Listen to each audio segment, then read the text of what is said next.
Well, we have a doozy of a show tonight, but I figured we'd stop by Japan and maybe have a laugh before we get talking about all the grim, dark American stuff we've got to talk about tonight.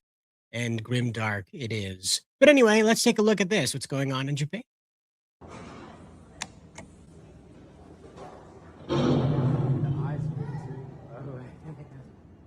Here it comes. 皆さん、こんにちは。 Konnichiwa. Now, this rose an idea in my head of like, what if dinosaurs just spoke Japanese in the past, right? Like they weren't like roaring at each other, they were just speaking Japanese. But then I was thinking, wow, now Jurassic Park suddenly becomes very racist. They're just running away from Japanese speaking dinosaurs. It's pretty prejudiced to go around doing that. So I see why maybe the dinosaurs didn't speak Japanese. They didn't want to be discriminated against, you see. So, talking like lizards is much easier, right?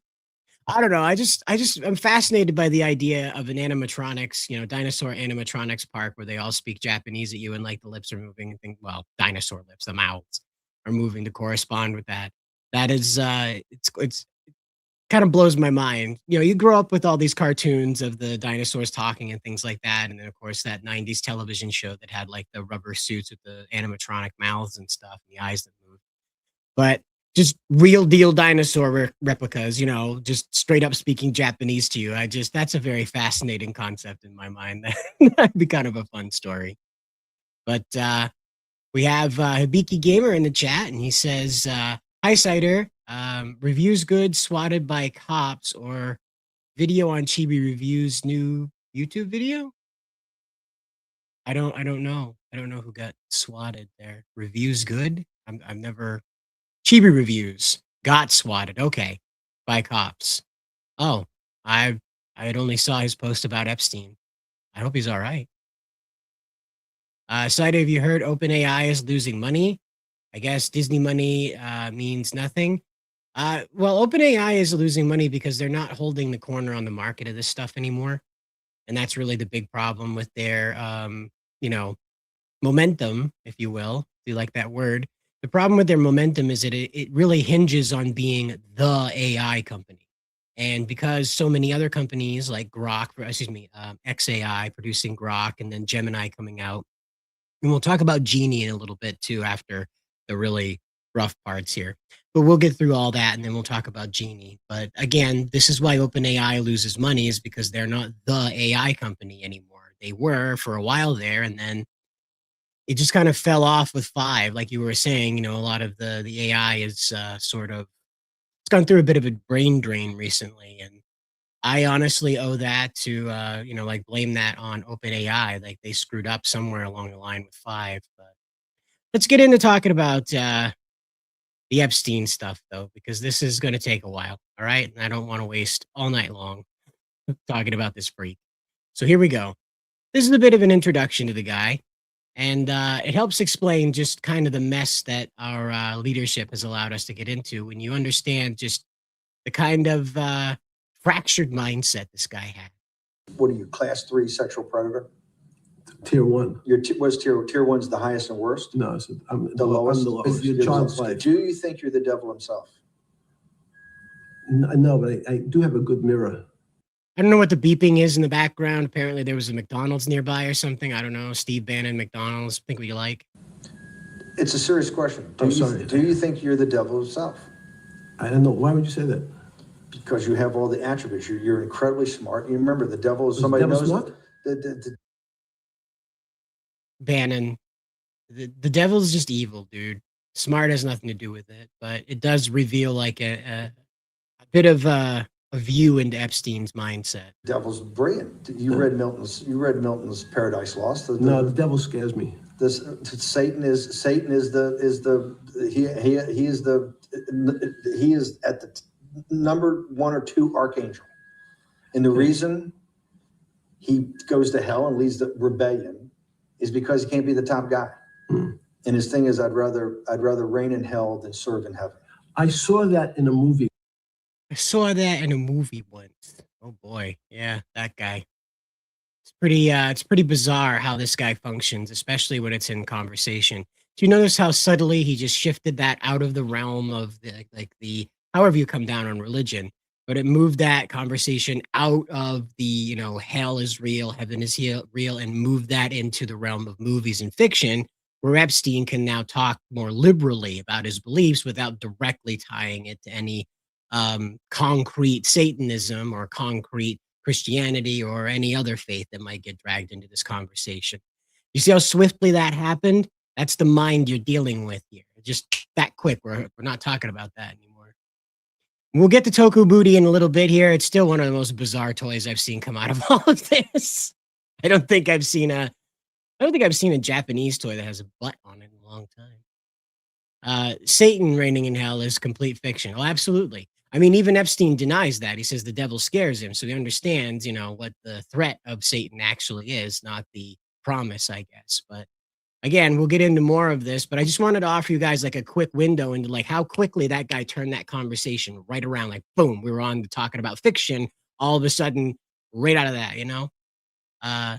No, that'll be a little bit later. We're gonna go through the Epstein stuff first, and then we'll talk about that as sort of like a white pill, a palate cleanser after all the really weird stuff we're about to get into here. So I do want to let you guys know that there is stuff going on right now over on Reddit. People feel very defeated. There's a lot of stuff going on. And again, if you feel this sort of pressure or kind of a sense of defeat or whatever as you like come into information, coming out of the Epstein files release, please, above all, check in with, your family. If you have a religious leader, a therapist, if you feel the need to just get some good advice, just talk to a doctor, call up a doctor and explain what's going on, and they'll refer you around. Or, again, if you are the type to pray, feel free to pray and break out your Bible, your Torah. I don't know if the Quran speaks to this kind of evil, but if that's your thing, this is a very, very deep, big problem, if you will. And so it's going to affect a lot of people very differently. The sense of hopelessness is easy to come by. And so this is what this user had to say over there. This comes from C Experience 5303. And he says, "This Epstein stuff has me feeling like an ant. First off, sorry for my poor grammar. Writing has never been my strong suit. Also, this is my first ever post like this. I just can't take it anymore. Secondly, if this is too political and needs to be taken down, I understand. I just want to post it to make me feel better, aka venting. Reading through all of these files have honestly made me feel things I've been trying to ignore. All these feelings of being powerless. No matter what you do, being another goy." And of course, this is something that sometimes travels in and out of the Fuentes group, but I'm not sure that this guy is necessarily referring to that. It's just sort of a catch-all on the internet right now for being a meat slave. So, as it says in the files, working and laboring until we die while evil never lifts a finger and hurts innocent children. I've never felt so powerless in my life, like an ant, just a number. What's the point of life? Honestly, there's so much terrible shit that we'll never know about. People like to pretend that their side will somehow fix it while not facing the obvious reality that both sides are compromised. Everything just seems hopeless. And so, in this regard, it's not hopeless. It's hopeless if we didn't know about any of this. We now know about it. And the light of truth always leads you to a better place. It's scary for a while, certainly, because as we're going to talk about, this guy got pretty deep in gaming. Many, many other things, but the gaming thing is just bizarre on its own, just a wild, it's an investor situation, but most investors don't go around and reach into the pot the way that this guy did. So we'll get into a bit of that now. And so, as it would appear, Jeffrey Epstein decided that he was going to start investing in video games around the time of 2015. There was a big push in his investments to move into video games around that time. Arguably, it feels a bit late, but, you get into it when you do, I guess.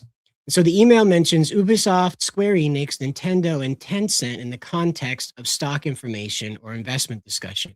There's no evidence in the documents of significant holdings or direct influences over these companies. And that's an important delineation to make here as we go further and find out that he was actually the father of microtransactions in video games. Sorry, my brain went blank there. But before we get into that, we do have this information here. Apparently, Jeff Epstein had an Xbox Live account for some time, and he ended up having that account banned, permanently banned, his Xbox Live account permanently banned back in 2013.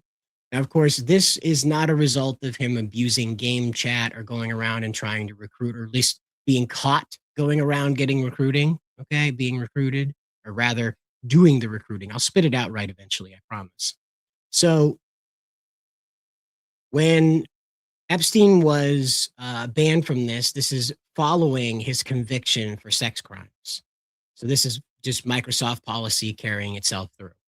And so you can be permanently banned once they find out you've committed sex crimes, apparently. And that's what happened to Jeff Epstein. He was not in a voice chat saying heinous things. In fact, well, he may have been, let's put it this way. He may have been doing that, but that was not what got him permanently banned. It was something off the platform that caused that. So just so we're all clear, he was on Xbox Live.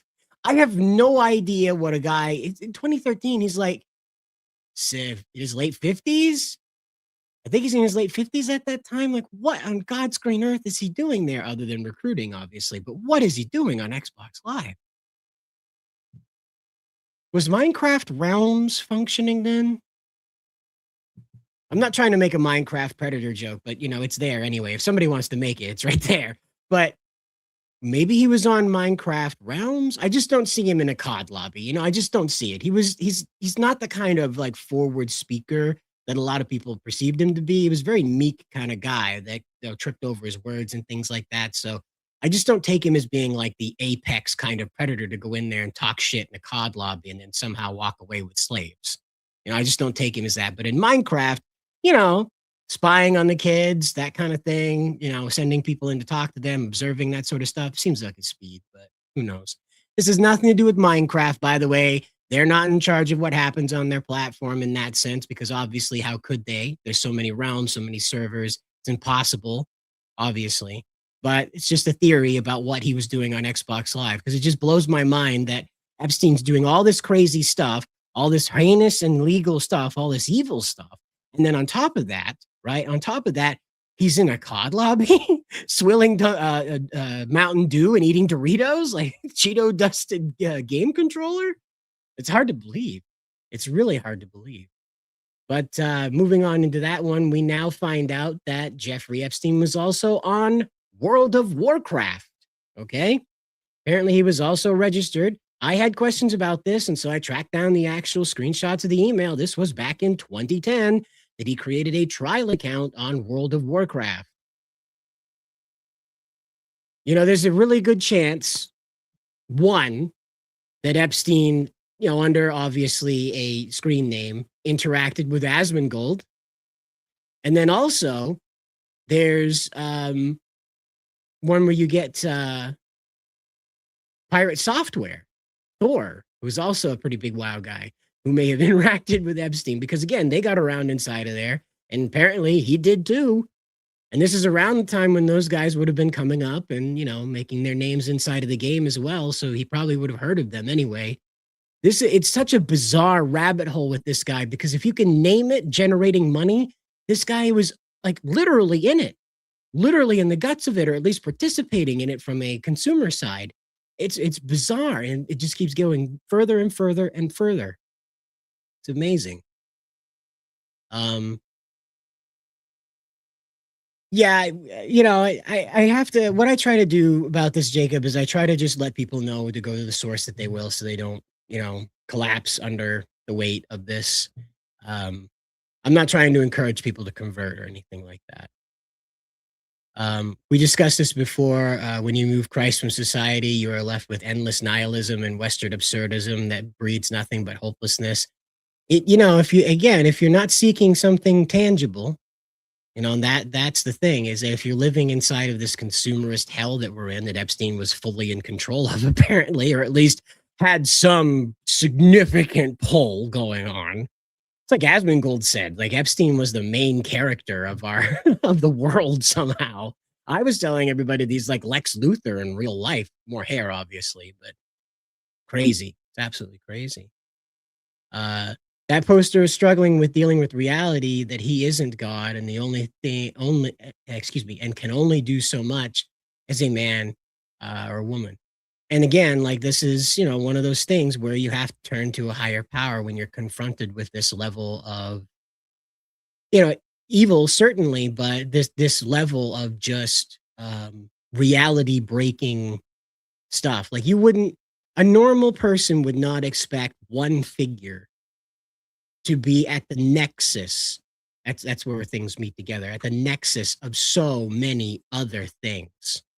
Like you could understand him, like, yeah, he's involved in all this crazy blackmail stuff and he's got a thing for baseball. You can understand that. But like it's everything. If it was making money, this guy was in it. And he was talking to the people who ran the thing. He wasn't just showing up in like, boardrooms and like auctions, Barrett Jackson auctions. He was actually like pulling the strings behind a lot of this stuff and apparently meeting with leaders of countries. Just completely bizarre. So we have Train and More here saying, I can agree with the feeling like an ant. I won't go much into detail, but working 5 to 10 hours a week equals losing a lot of assistance. Of course, as you go through life, you're going to be confronted with these very stark realities that people like Epstein, who are abusive and perhaps lack a sense of worldliness, if you will, end up rising to the top and making a lot of money and exploiting a lot of loopholes and whatnot, while, the average person who does their best to stay between the lines ends up in not so great um, conditions, I guess. Seems the rules favor those who are nuts as opposed to the ones who are rational. So, again, if you feel as though this is something that's really plaguing you about this, feel free to reach out to someone who's trusted. Feel free to reach out to perhaps a religious leader of some sort. Consult people outside of you who can help work out how this is going. Epstein's been gone for a while and the world is still turning. Someone else has likely filled his place. If not, then there is a severe power vacuum out there and it's probably wreaking havoc. So it is what it is. Epstein's dead. I think where he is a lot worse than jail. I'm gonna go out on a limb that Epstein is somewhere where he wishes he was in jail. The one thing about the Epstein leaks is that everything that we knew in the WikiLeaks in 2016 is confirmed true. Same name, same language, same codes. There's a significant crossover going on here for a lot of people who have been talking about these various pockets of corruption, these various groups that function outside of the law or have some type of extrajudicial power, that sort of thing. Now we understand how they all got funded, at least, because he's through it all. He's through it all. Speaking of being through it all, we do have Jeffrey Epstein apparently was behind microtransactions in Call of Duty, of all things, but also apparently throughout the whole gaming sphere. He's sending an email to one of his advisors here. Pablos Holman is a futurist. And so he's one of those guys that is, I forget the other man's name now. He's a Japanese fellow with Albert Einstein here. But that kind of futurist is a bit more vocal and out there and wanting to talk about like creating lightsabers and how to travel faster than light. Pablos Holman is more about how do we make more money exploiting the advances in the future. So that's the difference in that type of futurist. And so, as you can see right here, Epstein is forwarding an email from Bobby Kotick, and he is with Call of Duty, just so you know. Bobby is part of the greater Call of Duty sphere. And so what you can see here is that Epstein was clearly discussing with Bobby microtransactions in video games. And it says here, X Prize is a good idea, but key is real world rewards. Learn to read equals earn cell phone minutes, iPhone credits, virtual items, and games. Ta-da. So Epstein was talking about, with Bobby, he was talking about this transaction in gaming. As they were discussing it here, you have the game will be rewarding you for playing it. Now, obviously, you put money into the game and you get skins, you get extra levels, DLCs, that sort of thing. This is where that discussion apparently really got traction. So, of course, we have Pablos responding with, I'm all for indoctrinating kids into an economy. You gotta love how this example for real world rewards is virtual items in games. And so this guy is admiring the genius behind depriving people of actual goods and instead giving them virtual rewards that have no use in real life. We had that CSGO skin economy there that just collapsed. Kind of obvious there. What happened is that there's no real world translation to that once the skin market is broke. Just like that. It's not like gold or silver. It's literally poof, it's gone if they happen to change the mechanics of the game, even just a little bit, as we saw. So, and so we have Train and more here saying, if these released last week, what would they have said at the Grammys? Probably not much. Those people, again, involved with him or have bosses that are involved with him. He was involved with everything. Again, if it was making money, this guy was in the middle of it. He was talking from everybody, from Bill Gates to, Bobby Kotick here. He was obviously in the middle of investing in gaming. I couldn't find the exact email, so I didn't run with it, but there were people talking about how Epstein was apparently trying to move Pokemon Go into being an augmented virtual reality game where like you'd walk around with the headset on your face and interact with the Pokemon rather than having the Pokemon Go on your phone where you'd go and have your battles. It would be in your VR headset, so you'd see it right in front of you. And that's kind of what ended up happening with that the Apple Vision. Remember the ski goggles that Apple thought you'd like to be seen in public wearing? That are going woo, because the fans and stuff that are cooling off everything right next to your face. But anyway, that kind of technology is what Epstein was working on. Again, I couldn't find the email before the show started. It's probably out there if you search it straight. I just couldn't find it before the show started, but they were discussing how to move Pokemon into that. So he was obviously going to approach Nintendo with some type of VR game and try to find his way into their guts, I guess, that way. So, yeah. If he was behind microtransactions, can we credit him for creating Fortnite, which is also bad, but that's kind of a big kid audience? No, he was trying to invest in games that were competitors to Fortnite. I don't know what that means, but I would gather that it meant that Epic Games was either resistant to his advice or outside of his sphere of influence, and he was trying to find a way to start a conversation with them by backing their competitors, and then, at some point coming face to face with them and saying, okay, sure, I'll come on your board, board too, and help you guys make money. Again, he's a very manipulative guy, and he had a lot of money to throw around to get that done. So we're talking about a billionaire in like 2000s and early 2010s money before like houses were 5 times more than they were 5 years ago, So we're looking at a guy that had like such had an incredible instinct for finance. Let's put it that way. I'll give it credit where it's due. He had an incredible instinct for finance, but used that to the absolute worst effect possible.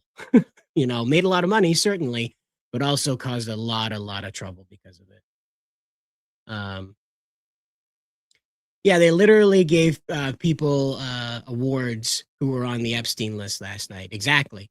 It's not I don't think they would have addressed it. The Epstein list could have been read out loud in the parking lot. All of his crimes could have been levied to them, through the door. They got a little pan flip. Like, did you know? Did you know? Did you know? They weren't going to talk about it. They can't.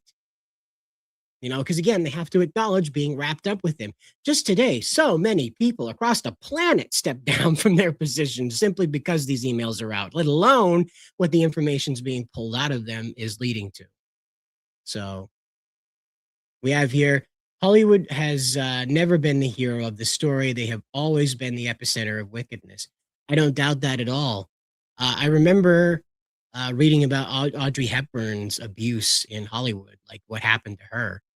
And it just startled me because, like, you imagine these black and white actors to be like really, stoic and all about the business, and things like that. You go back to hearing about how everyone was very disturbed about Frank Sinatra's drinking, that sort of thing. And then you hear those stories and you're like, what? Whoa, you hear about Sammy Davis Jr. talking to Eddie Murphy about Satan, and you're like, what the is going on here? Yeah, no, it's pretty wild, especially when you try to piece that together with Epstein in the middle of it now as like the Elmer's glue holding it all together. Really weird. Hibiki Gamer says, I played Pokemon Go. I stopped playing years ago. Probably for the best. Probably for the best. Epstein was trying to become a part of it. So obviously there's something fishy going on in there. Or at least he was going to make it fishy. Imagine that guy having LoJack on your kids, right? Because that's GPS powered. So imagine that, right? Epstein having access to the GPS records of your kids' phones. Boy, howdy. So Train and More says, I still play Pokemon Go to this day. So I would actually love that, honestly.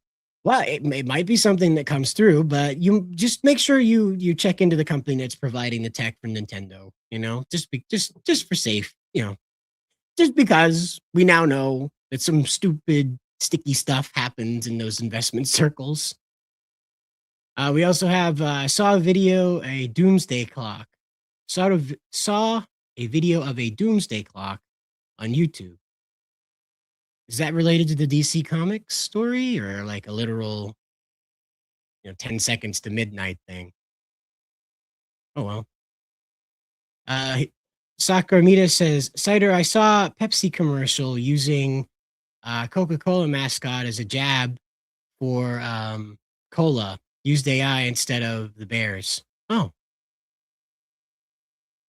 I don't know. We'll have to get used to AI in advertising, that's for sure. And I bet that Epstein has something to do with that too. That's coming out. You wait. There's 8 million pages with this, okay? There's a lot of stuff. Like Grok can't even process that much information at once. It's going to take a very long time, to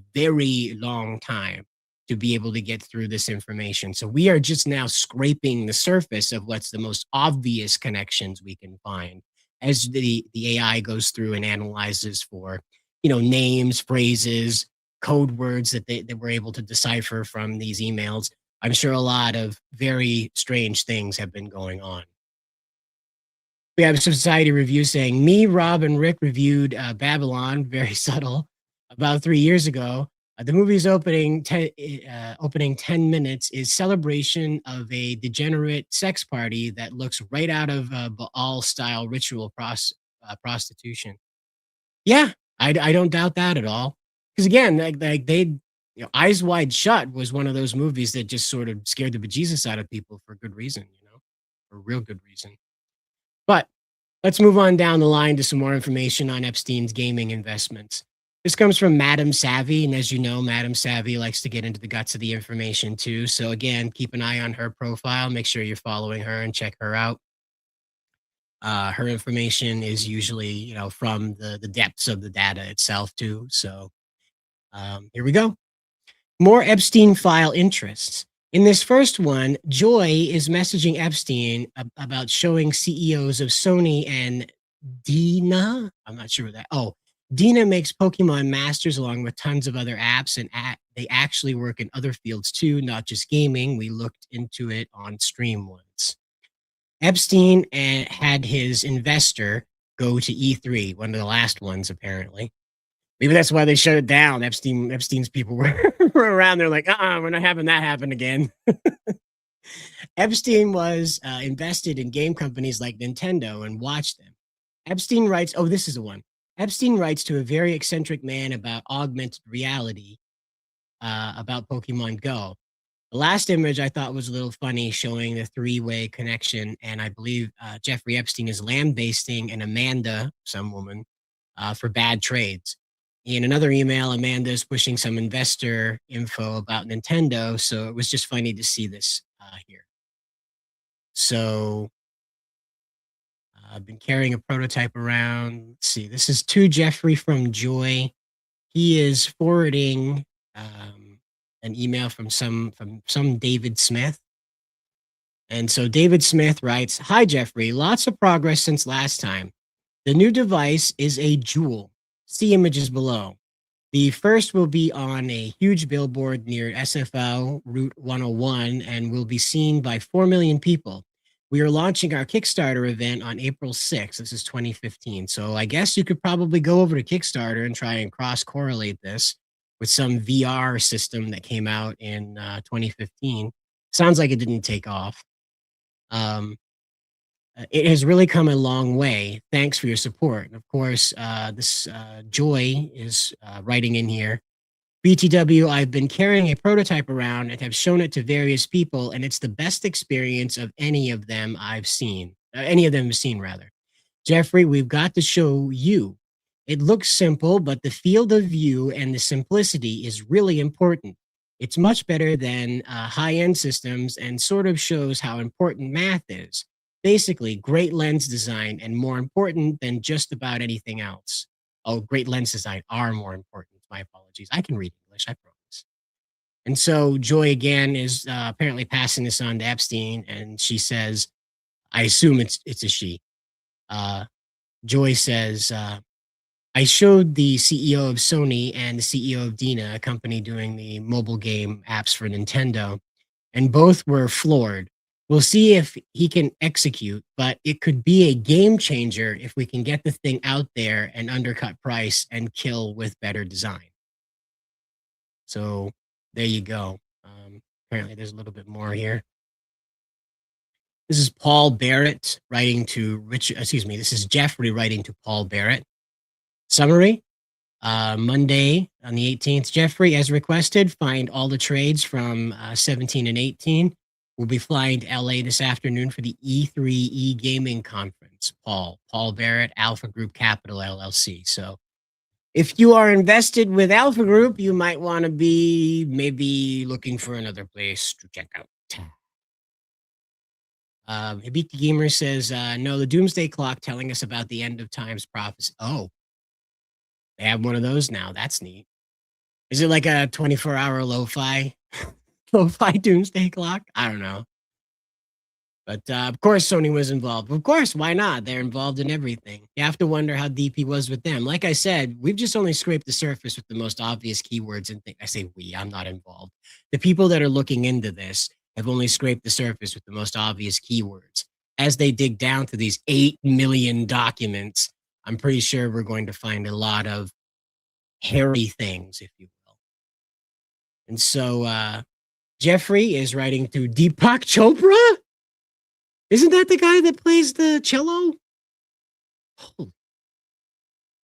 So this is the first email is sent here. "With your remarkable ability to raise an audience, how can you best benefit them and yourself? Lectures, okay? I don't know why they keep using the equal sign in place of an E, capital E. It's very bizarre. And lectures, okay? I assume that's what that says. Week retreats, okay. Books, okay. If you'll look at the new Pokemon Go app, the first of many augmented reality games, I think an app for you that allows people to look at their phone and detect an aura about each other would kill the market. After you return tonight, look up the app and image. Wow. Okay, so they were developing an app that would like mood ring your friends. Is that what I'm understanding? You show that you hold your phone up, point the camera at your friend, and it tells you if your friend is pissed off or not. Is that what that's supposed to do? The last part makes sense, but we need to know what is fundamental reality. Whatever we end up calling it, there is no such thing as a thing. There is an activity in a unified wholeness, whatever that is, random equation. Things are snapshots of perception, which we don't understand. Why do these people talk like they're in a Star Wars movie or something? This is just bizarre. Apparently, this is Paul Barrett, the E3 guy, talking to Jeffrey Epstein. He says, "I'm in the office. If you are free to talk." And it looks like Epstein's writing to Paul in response. It says, "These sector analysis is useless. I'm not on a pension fund. I could care less about balance. You are there for making money, not a custodian. Amanda is wrong. The vast majority of her trades, and your largest losses come from the houses." And it looks like Paul's trying to cover his ass. And he says, "Jeffrey, below is a sector breakdown as of May 31st. I will send you a new breakdown on Monday reflecting the unwinds done on Friday." So this is about the E3 gaming convention back in 2018, as I said, one of the last ones. So this is very bizarre. It's an incredibly bizarre situation. Because again, you hear something. Oh, okay. So Deepak Chopra is a New Age occultist. Oh, why do I know that name? I thought that was the cello guy. That was the cello guy.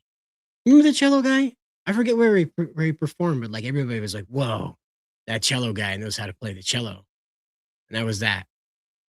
But this is the occult, and they are talking about spiritualism and witchcraft. Yeah, apparently techno witchcraft as well. You can just see people's auras through your phone. I mean, I knew 4K was pretty crazy, but I didn't think it was that crazy. And so, according to these emails from 2018, Epstein and his team were following the latest releases in the gaming industry presented at E3, as well as keeping an eye on the Metacritic scores. Makes you wonder why the gaming companies have been obsessed with Metacritic scores. And this is, of course, made for ants. It's a great screenshot for ants. So, this is in the office. They're talking about this. So, this is the conversation. So, here it is. Nintendo, buy Pokemon and maybe Fortnite can add to Switch momentum. We expect more details of games from Nintendo at E3, but this week Nintendo has showcased significant software plans for the key franchise IP of Pokemon on Switch. Pokemon has the potential to be a big driver of Switch take-up for two reasons. One, these are the first RPG role-playing games for the franchise. Two, there is a massive installed base of Pokemon fans that would be drawn in. Some 227 million unit sales on Nintendo's own platforms historically. He attaches a chart. There's 300 million in total have been sold. And this isn't including the 800 million downloads of the Pokemon Go game in the first year of launch. Wow, I didn't realize they were close to 1 billion users on that. That's crazy. Wow. That's crazy. So it says the announcement of Pokemon Quest wasn't expected and is coming on both Switch and smartphones. It would be a new free non-core NPG. The hell is an NPG? Non-player game? I don't know what an NPG is. Anyway, released today on Switch as a mobile version available from June. The RPG format of Pokemon Let's Go games will come out in November. Let's Go Pikachu and Let's Go Eevee will cost $60, and users will be able to transfer some of the characters they collect from playing Pokemon Go, which still has 65 million active mouse. Whatever. So I'm sure it has something to do with users. This will be a co-op play emphasis and aimed at a broader audience. There's also a brand new competitive play RPG Pokemon in development for release in H2 19. Is he talking about Pal World? Competitive play RPG Pokemon. It must be talking about what Nintendo was up to. Wonder what that one was. Interesting. But Kenny F. Empowers says this is non-playable games. Okay, well, I didn't know Nintendo was that deep in it, but Nintendo play games? No, that still doesn't sound right. We have Sagittarius Saya saying Nintendo of America CEO Devin Pritchard is Kathleen Kennedy 2.0. Man, it goes pretty deep with these guys. I don't even know if Kathleen Kennedy escaped Epstein's touch. Not like that, but you know what I mean? Like he was in the middle of that mess. I can't wait to find those stupid emails. But this goes on to talk more about like what's going on with the Nintendo platform itself and what's going on with this. But I did want to mention like how they were focusing on the Metascores here. Nintendo's first-party Switch software continues to impress. Nintendo has 4 first-party Switch games with a Metascore above 90 out of 100. Super Mario Odyssey and The Legend of Zelda Breath of the Wild both have a Metascore of 97, with Mario Kart 8 Deluxe, the one with Angry Luigi that's going to kill you, and Bayonetta 2, with both scoring 92 out of 100. As we have often said, through our thematic work in the industry, it is compelling content and engagement which drives the e-gaming cycle. And in the performance of these titles, Nintendo has delivered. So apparently they got the idea from this Alpha Group investor guy, Paul Barrett, or whatever his name is, that Metacritic and these Metascores are the bee's knees for judging where to invest in the gaming market. So take that as you will, but that appears to be their takeaway, is that these Metacritic scores are vitally important to keeping the show going. And so we'll take a look at, no, it looks like he just goes on this one too. So we'll move on. So if you were wondering, yes, apparently Epstein was a user of the 4chan anonymous image board. So much so that he got in contact with Chris Poole, also known as Moot. Now, if you've been on the show, been around in the audience or anything like that, if you've been watching for a while, you know that my first social media was 4chan. So that, yeah, that was how that went for me. So Teenage Cider was first experiencing conversations with other people through 4chan. And that went about as well as you might expect. But little did I know, Jeffrey Epstein was swimming in those same waters and apparently met with Moot in real life. These emails draw a conclusion in which it suggested through these names that Chris Poole is the Chris Poole of Moot from 4chan, the original owner. And so they apparently are being set up to meet a gentleman named Boris, as well as meeting Mr. Epstein. And so they're corresponding about the conversation that they had. They're corresponding about meeting up. And in this email here, they're corresponding with someone regarding Jeffrey Epstein. And Chris is explaining, sorry for missing this. I have been off email for the past few weeks in an attempt to catch up with some of the rest of life. Hoping to see Boris at TED and hope to see Jeffrey in New York. And so it is now being connected that Jeffrey Epstein's initial conversations and meetings with Moot, as you can see here with these dates, prompted the creation of Poll. And I obviously can't show you the culture of Poll on YouTube because this will immediately get taken down and the channel will probably get deleted. There's Poll is not a good place. If you're not familiar with that atmosphere, Poll is, as labeled here, politically incorrect. And so it is an image board that is entirely dedicated to politics. Now, you might think, aha, yes, there are a bunch of Democrats and Republicans arguing with it. No, there's a bunch of people who are obsessed with genociding anybody and everybody. And some groups are more passionate about that than others. And they're all trying to decide who gets genocided first. And that's not a fun conversation. Intermingled with all of that fun, okay? Intermingled with all of that are state actors. And you know what those are? Those are spies. They're going in there to try and discover what type of, new mass shooter is being groomed in there to become the next headliner after they commit an atrocity. Also intermingled with that are intelligence agencies who are looking to groom that next mass shooter, depending on how you come down on how these agencies function. And so Poll is a very chaotic place, is a very violent place as far as how they express their dissatisfaction with the world. And it is global. And so you have people who do not declare their national origins, who like to stir a lot of trouble for people who are in the US, as we are the dominant culture. And there's a lot of hostility around that leads people to, discussing again the genociding of various groups of people. And this is apparently the brainchild of the conversation that Moot had with um, Jeffrey Epstein back in 2011. And Jeffrey Epstein, of course, being outed as the ringleader of a mostly state-backed um, pedophile ring. And so this again is one of those traps where they're trying to gather information on people, create blackmail chains, that sort of thing. And of course, having a place out in the open where you speak code, say strange things, and post images that have coded visuals in them, well, that makes it a lot easier to communicate with the other people who are aware of what those things are. And I assure you, you go over to poll right now, I wouldn't advise it, but if you were to go over to poll right now, you would see a bunch of really strange images being posted with a lot of gobbledygook language, and that's communications between intelligence agencies. That's communications between spies. That's communications between people who are doing their own private internet war games just for funsies. Okay?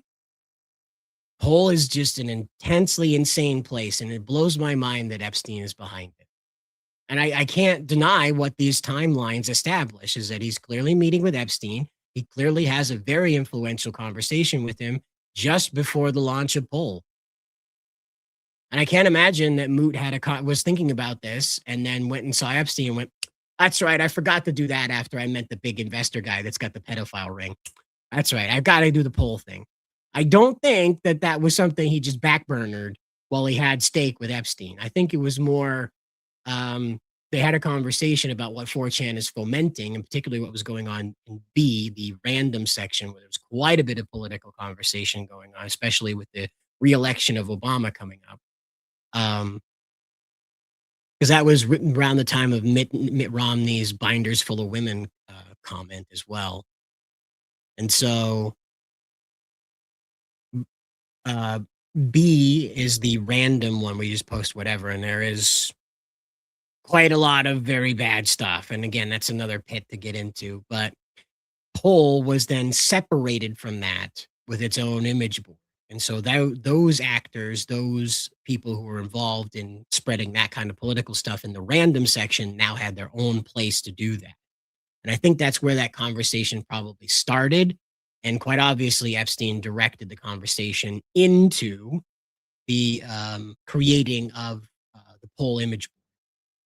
So this is where you see a lot of the guys who are probably the most passionate of the Fuentes crowd kind of getting their sea legs in speaking so brazenly on the internet. I know when I was exploring it around this, be 21 at this time, when I was exploring it, there was a lot of you'll meet people who really want to be edgelords and say crazy things so that they're the crazy guy in the room who's just ready to do the awfulest thing, and fear him and respect him because he is the most evilest, that kind of stuff. That was really at its peak, I guess, or at its tilt when I was checking it out in the early days of Poll. And I backed off of it until 2020 when the election was suspect. Let's put it that way. And when I went back there were barely any conversations about what was going on with the election. They were just at each other's throats about who was going to get destroyed and nuked first and who was going to be destroyed by COVID and all this other jazz. Next to nothing to do with the election. So it is a very hostile place, to say the least. So now we know that this guy was the brainchild of it, or at least played a role in getting it to come to life. So it's very, very. It makes you wonder too. Is he out there looking at your memes? Was he out there looking at the memes coming out of there? Because a lot of stuff was just really unhinged on 4chan, just really unhinged. Like I'll give you a good example of this.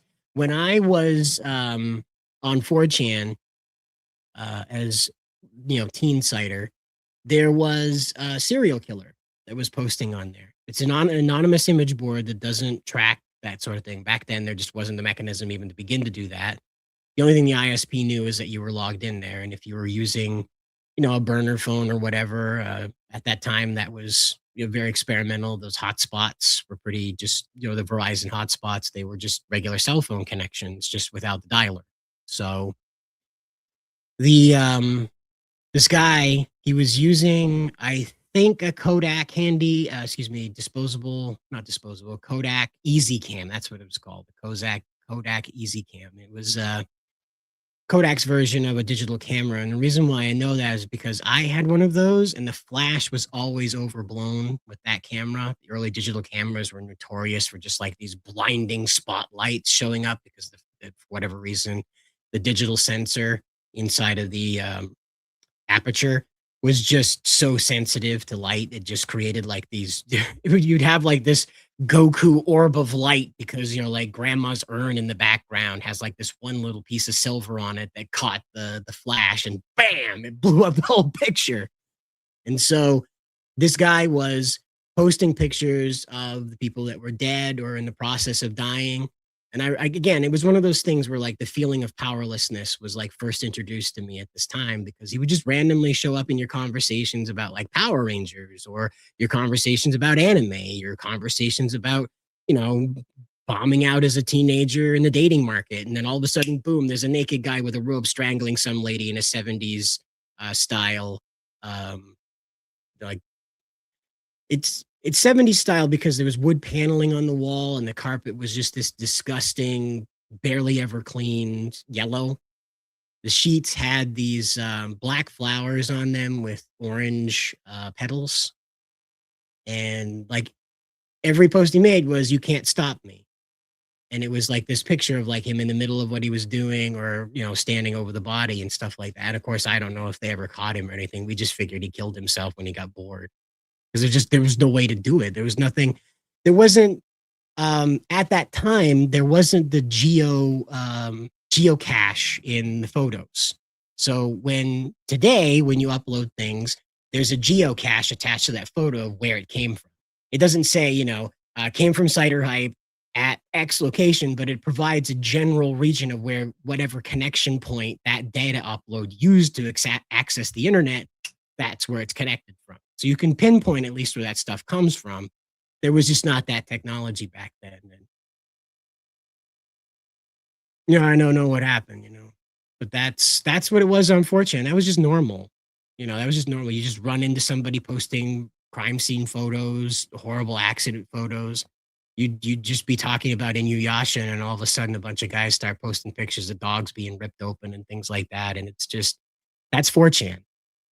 That's 4chan. And I don't think it's gotten any better over the years now that we have the kind of internet denizens that we have today. You see them on X. I can't imagine they're any more restrained on, 4chan. 4chan being an op was the least surprising development. It's true. It's true. I just really didn't expect it, like that guy to be the guy, you expect like some spook, not, the global pedophile ring guy, very brazen, for a guy that has that much like shit going on. Very brazen kind of guy. Do you know liberal teachers are teaching kids how to protest? Yep, we see that. We see that. A lot of that going around. Kenny F. Empower says, "Help me out, yeah. You gotta help me out, yeah. Oh, you don't. Don't you put me on the back burner? You gotta help me out, yeah." That's a Killers song, right? I forget which song it is. It's a Killers song. It's way back. Man, it makes me feel old. The Killers. Remember the Killers? Jeez. They're probably still around. I just feel old. We have Dante here. Welcome aboard. I don't know if you wanted to walk into the middle of that conversation. But Kenny F. Empowers says, "I didn't even know what 4chan was till about a year ago. I only use YouTube for social media and Facebook for Marketplace." Yeah, again, I don't remember how I came across it exactly. It may have been just a Google search where I was trying to find information, because there really wasn't, again, there wasn't a link out there that you just find it at that point. I was in the Yahoo chat rooms at that time, so maybe I was linked in through there. That's how that happened. But this is early 2000s. This is like the beginning of 4chan. It'd be like 2006, 2007 when I was on there. And like I said, like the early age of digital cameras, that sort of stuff, where there really wasn't any digital forensics to speak of at the time. You could just look at the picture, and if you couldn't derive the location from that, then that's that. There's really no way to pin it down beyond that. So very, very scary situation. Okay, he was caught. All right. So Jacob says he remembered the story and he believed. Okay, so hopefully he was. There's just no way to know for sure. Because unless he like went out and said I was posting all of it on 4chan in his deposition or something, then maybe we'd know. But I've just never looked into it because I didn't really want to know if that was like the real deal or if it was just like some elaborate early, augmented reality joke, that thing that Jabrams does there with the fake realities for his movies and stuff. Every now and then I wonder if it was maybe like some guy's attempt to get attention on his book or something, but apparently it was a real guy. So there were a lot of people that he wiped out and took pictures of and put on 4chan. That went on for quite a while. So Kenny F. Powers says, Cider, my man, you got it. All these things that I've done. The Killer is still selling out tours and headlining festivals. Pressure Machine was their last album and one of their best. I just haven't listened to him since the 2000s. It was something my first fiance and I really enjoyed. Their music, the Killers, was just a lot of fun to boogie around the kitchen while we were cooking together. And I just haven't gone back to him since those days. But finally, though, speaking of 4chan, we come to find out that in Jeffrey Epstein's explorations of 4chan, he was also into Yuri. For many years, the community who are into the art style of lolicon, they were taunted that Epstein was one of them. Now we find out that, in fact, he was over on Yuri. And if you don't know, Yuri is the pairing of two women. And so apparently he was sending links in his emails about this as well. So to who, we don't know. This is obviously not Chris Poole here because this is too short to be Chris Poole. So I have no idea who is receiving this, obviously. But little did you were using 4chan at the same time that Jeffrey Epstein was. I guess it's sort of like being on the beach and you're swimming around and you're just doing your thing. Little did you know, like 10 feet away from you, a great white shark was just like gobbling up a tuna and swimming away. You had no idea it was there. But it was like this massive predator creature that was just there. And because of its general, command of the environment, you had no idea it was lurking close enough to tear you apart and gobble you too. I mean, I guess that's kind of the feeling here is that like there was a apex predator in the same room and I had no idea. So one of the rules I had with 4chan is you don't contact anybody from that board. Even from an early age, I understood that that was strangers with candy. And so I was always sort of just there to have an anonymous discussion. It wasn't until I wrote the main taxi driver stories that I spoke anything about my location. And even then, I masqueraded as a guy named David and told the stories first person as that fictional character. So they still don't know where I live. Some of them think I'm Stephen King testing out new stories, but you could check out the main taxi driver stories right here on YouTube, by the way. There's a couple of channels that are up to 200,000 views on them.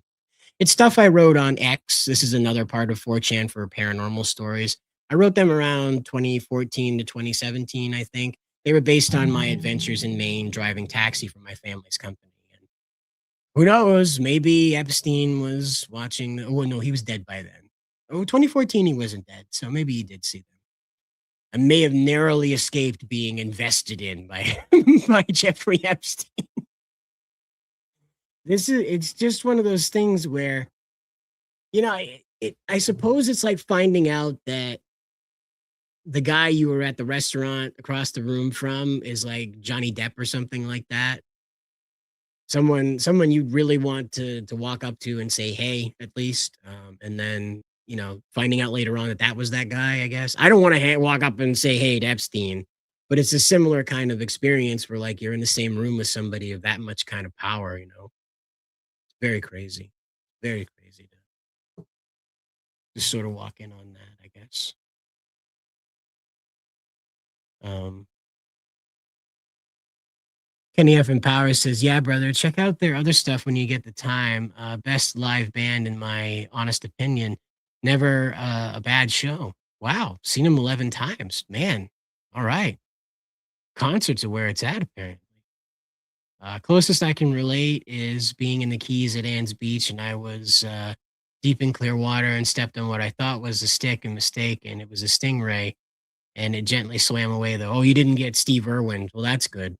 But yeah, that's the kind of feeling, like you come that close to like a force of nature like that. And again, I'm not trying to glaze Epstein, but we just talked about the gaming aspect of this guy. You can go watch Asmongold's 2-hour video where he went through the majority of the interviews and um, the email screenshots that were available that day. Okay, there's plenty more that have come out since then, but he was involved from anything from Libya to the UK to he was talking to Japan and China.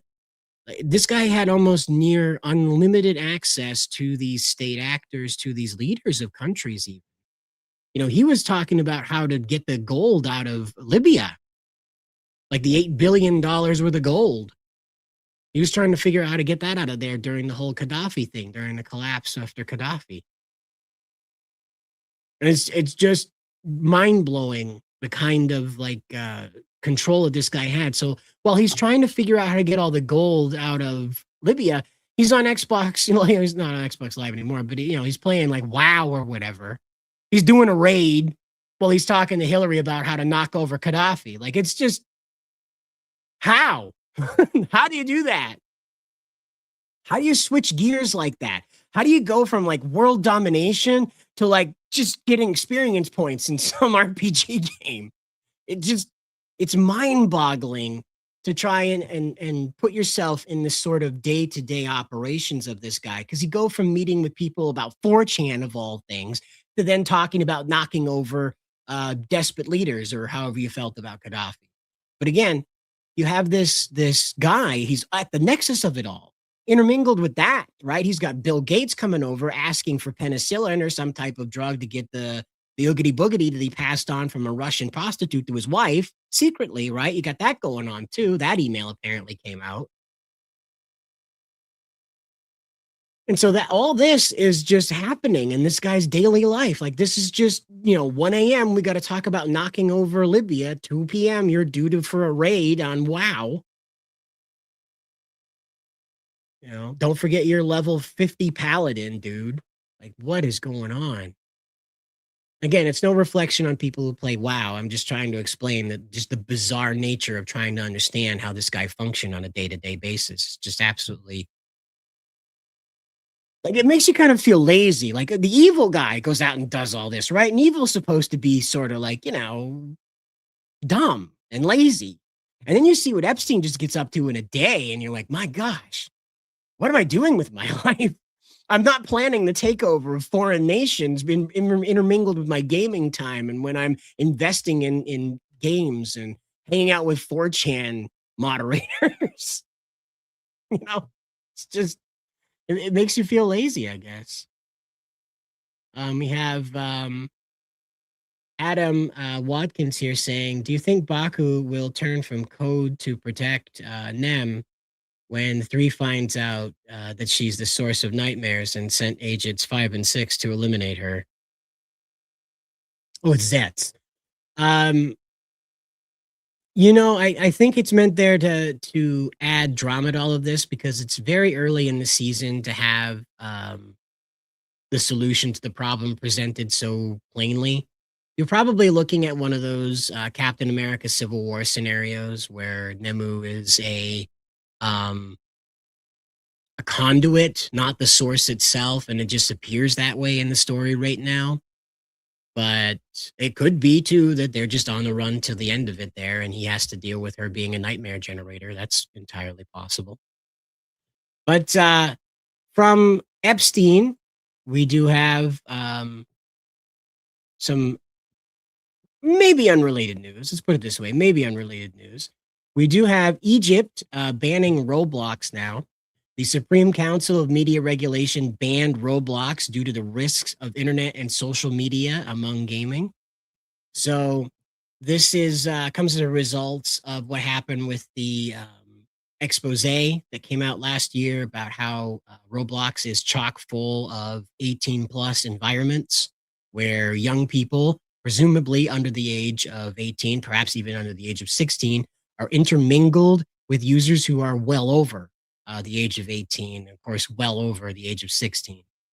And so while other nations have taken steps to simply ban children's access to certain social medias, coincidentally leaving out Blue Sky for some reason, bizarre. But you have now Egypt going ahead and taking the full step forward and saying, no, no, we don't need Roblox. And, it's one of those things where it's really not a hard game to clone. So if they wanted to make Egyptian Roblox, they could perfectly make that happen. It's not like it's a very difficult visual or gameplay style to try and replicate. So probably look for a Roblox replacement that is run by governments coming up soon, because again, Roblox is very attractive to young people, and there's going to be a void in these countries that are banning it, so they'll have to do something about it. But no, I don't believe this is associated with the Epstein files, but I do believe that the Epstein files have raised people's awareness of how much predatory behavior is going on online. And of course, Roblox last year was the central conversation to that issue. So I look forward to what's happening with TikTok. Eventually it's going to come out with all the crazy stuff that's been going on with TikTok. So this is just the tip of the iceberg with Roblox. And as you can see, Egypt is not having it. They're not going to deal with Roblox. Roblox, of course, came out and said that we've made it, let's put it this way, harder for people who are adults to interact with children. Not impossible, obviously, but they've made it harder. And they are seeking to make sure that they are equipping their platform with AI girlfriends coming up soon. So it's not like it's going to stop anytime soon. Egypt sensed this and decided they weren't going to be part of that. So perhaps that's the smart thing to do, is just eliminate all the problem altogether rather than trying to water down the problem. I don't know. If Kenny F in Power is saying, human wise, though, there was a predator that was trying to pick up kids waiting for the bus. And when I was 7, my dad followed the guy. Dad and his friends made sure the creep was handled. Yeah, again, like this is the old ways are still the best ways. These people are emboldened because the internet makes it hard to practice reprisal on them for their not so kind things. That they do. Let's put it that way. And so when it comes to physical stuff like that, like we see these PDF hunters, if you will, that go around on YouTube and other platforms, and they confront these people after they've orchestrated these. It's like a To Catch a Predator, but with YouTubers, so it gets out of hand constantly. Because everybody's got to be a one-upsman. So again, I'm not complaining about the confronting of these predators. What I'm complaining about is how it always escalates into something where you have to guess who's going to go to jail first. It's one of those things. So these guys again on Roblox are not threatened with that kind of reprisal unless they end up falling into a trap with I forgot his name suddenly, but there was a young man who was leading Schlepp. Sorry, no, Schlepp is a different guy. But again, that's there's a group that he was in charge of that was going around finding these predators, recording their information, and presenting it to the police so the police could act on it. So, and Roblox, of course, was mad about that. We have a Train and More saying, if countries are banning Roblox and Discord, I'm waiting for Texas to ban it too, which is wrong. The world doesn't revolve around your kid. Again, he's got a good point. If people would parent their children, we wouldn't have these kinds of problems. But instead, they slap a tablet in front of them and then cross their fingers that nothing naughty is happening. You remember what happened with Elsa and Spider-Man Gate. I do, again, like I'll reference this. There was an MK Ultra programming going on there where it was just for babies. You'd put this on in the mobile. They have a tablets mounted up where the mobile is, and the mobile has those little like stars and moons and birds and things like that are spinning around the tablet screen, so the child's attention is held on the screen above them like some ominous tractor beam from a UFO. But they look up, and so you put on the Spider-Man video, and it's not like with the tablet. It was on YouTube Kids. Somebody uploaded it. It was not associated with the product. It was just some independent upload. But what they'd have is they would have a uh, a baby off. I think this is the way I remember it right. You have a baby off on the left, and then you have 4 Spider-Man heads, and they were just drawn like sticker style Spider-Man heads that are PNG on the opposite side, and there was some type of like playroom background, I think. And so you'd be shown like a green Spider-Man, the baby would laugh, a blue Spider-Man, the baby would laugh, and like a yellow Spider-Man. And then when you got to the red one, though, the baby would start crying and it would show like violence on the screen to scare the child, flashing screens, violence. So they would associate negative things to the red Spider-Man. So like the average Spider-Man. So they would have like this negative reaction programmed into them that when they saw that character that way, that they would feel anxiety or a threat or danger. And that, again, very early on in children, I can't imagine that's going to come out with anything good later on. But that was one of them. It was just one of them. There were whole animated adventures of Elsa and Spider-Man drinking together, having adult relations as child characters. There was pregnant Elsa games that they weren't like games, you could interact with, but it was like an animation where someone clicked on parts of the screen where Elsa was pregnant, that sort of thing. Spider-Man was a dad and the baby dies and things like that. Very disturbing content that was distributed in that time. And again, that's not just the straight up porn that was uploaded there as well with those characters attached. So it's a very the internet is not made for children. And this is what makes groups like Collective Shout difficult to grapple with in their effort to censor the internet. Is that, yes, it is a very dangerous place for children to exist, not just because of who they encounter, but the media they encounter and how it can scar them. We all have some past cartoon that we watched as maybe a little too young and saw some stuff in there that unsettled us. There was a guy confessing that he had to go to the hospital because of pneumonia or something, and part of the hallucinations he was having because of the drugs and the pneumonia, the heat that was going on, was Big Baby from Rugrats, the giant baby that was like tormenting Angelica, was tormenting him in some ethereal plane. And that's how that kind of stuff can poke through. That like your early childhood brain is like, oh my gosh, that feeling can just kind of poke right through into your adulthood that way. And that's the kind of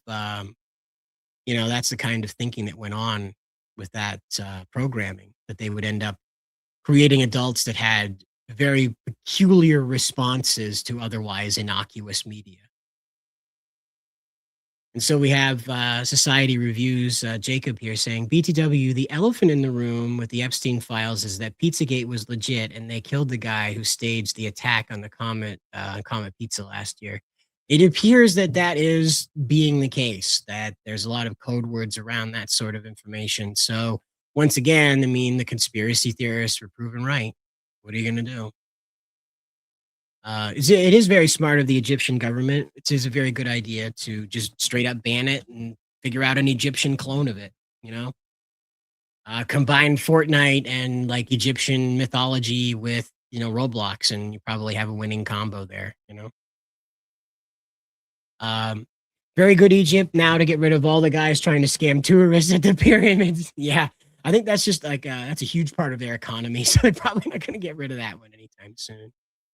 I watched the PDF catcher shows. Some of those guys are distasteful, but clearly doing it for money and trying to get Patreon members instead of first priority should be protecting the kids.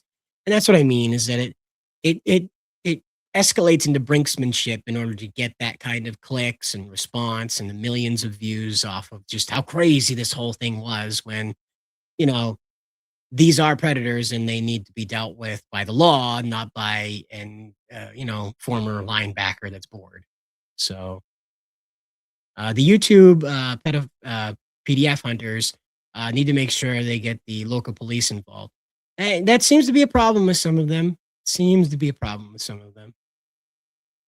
We have Train and more saying here, Scott, the Woes, did a video about the ESRB. The end of the joke was that instead of the warning being in the corner, it was the entire box. parents would still not understand what the T rating means. And it's true. It's true.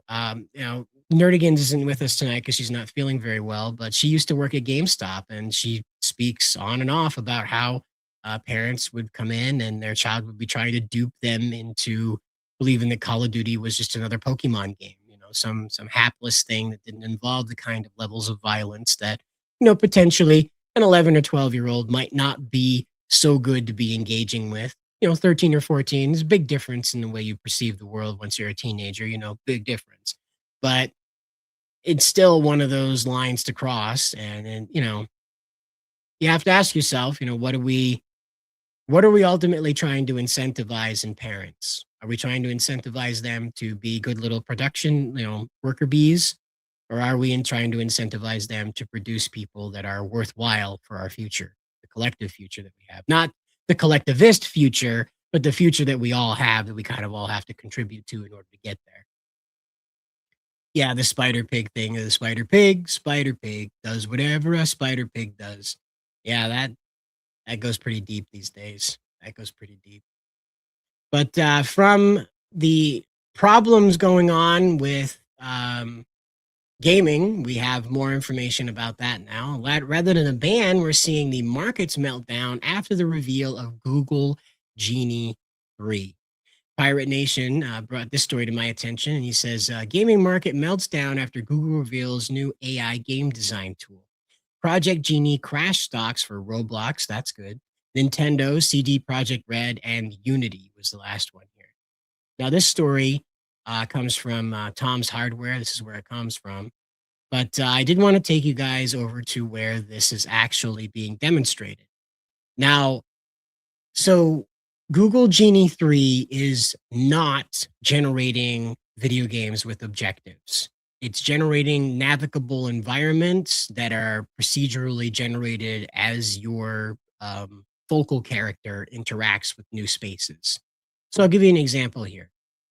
So here is a gameplay where you are playing a fish on a counter, and the objective is apparently to get away. And this is a procedurally generated video game made by AI. So you have a kitchen, you have chefs that are working in the background, and you have this fish that is now moving around in that environment as you, the player, in command of the fish. And now you're on the floor, and you're rolling, and you're moving. Apparently, this is how Google thinks fish move in real life. They just swim across the floor like that. So if you happen to see a fish swimming across dry concrete, you're probably in a Google VO video game. Google Genie video game, rather. But this, again, this is all CGI, this is all AI generated. As this person is moving around this environment, it is being generated for them. So there you go. And we'll move on to another one here where you have real-time GPS on the screen in front of you. Now, this is not real-time GPS to real life, but this is real-time GPS inside of the game. So if you turn the screen response, see here? Now you are a blood platelet moving through a human vein. As you can see here, there's white cells and cholesterol. I think that might be in there. Maybe nicotine is the black stuff there, carbon anyway. And you're outside the vein. Oh, God. But as you can see, it's quite loose at the moment. And so there you are piloting a blood cell through a bunch of, that must be where the cholesterol is. Look at that. Golly. Like doctors would have a blast with this. They just take a picture of like your bowels and start flying rockets around inside of that. They're going to do it. But here's a tire. If you remember that movie Rubber, well, apparently you can just play the game. If only they knew. But yeah, you're a tire and you're wandering around a procedurally generated AI environment, and you bump into cars, and they are solid objects, obviously. But they're, of course, not moving, and nothing's interactable. You have no goal. There is no point catching, that sort of thing. It is just a navigable 3D environment for the subject that you have provided to Genie 3.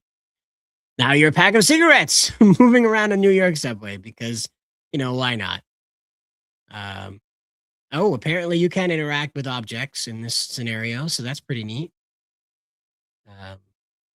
But not too many of those objects, apparently.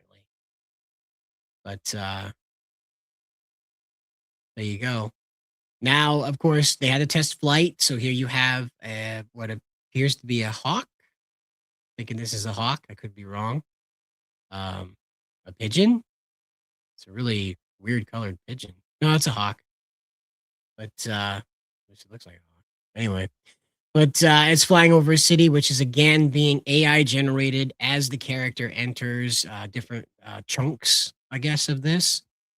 This is off of a single image with a text prompt, and that's how this is generated, by the way. This is not like image for image for image, and you tell it what to do. You give it a single image, and then you tell it what the game environment that image is meant to represent, and there you go. Now, as you can see, it has decided whatever futuristic architecture that existed in the original image is not replicated throughout the rest of the map here. You see we're coming up on Central Park, New York again. You see this futuristic environment that is immediately lost as soon as the bird moves away from that original picture.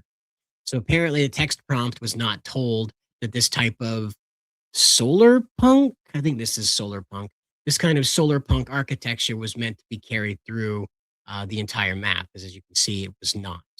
And so it's one of those examples where this is still very experimental, but it's honestly astonishing what it's capable of doing. Here you are being a Greenlander wandering around Greenland. And as you can see, it's quite difficult to tell apart from real life. It's GTA Greenland. Oh, okay. It's GTA Greenland. So they used real life photos, and Google Genie 3 created these types of interactable scenarios. I mean, that's pretty crazy. Well, you can drive in this, apparently. That's crazy. Wow.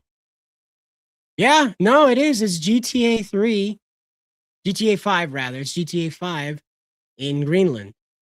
Man, it is over for Rockstar, dude. It is over for Rockstar. Now you're a dirty sock trying to get yourself washed. That's amazing. That's absolutely amazing. Look at this.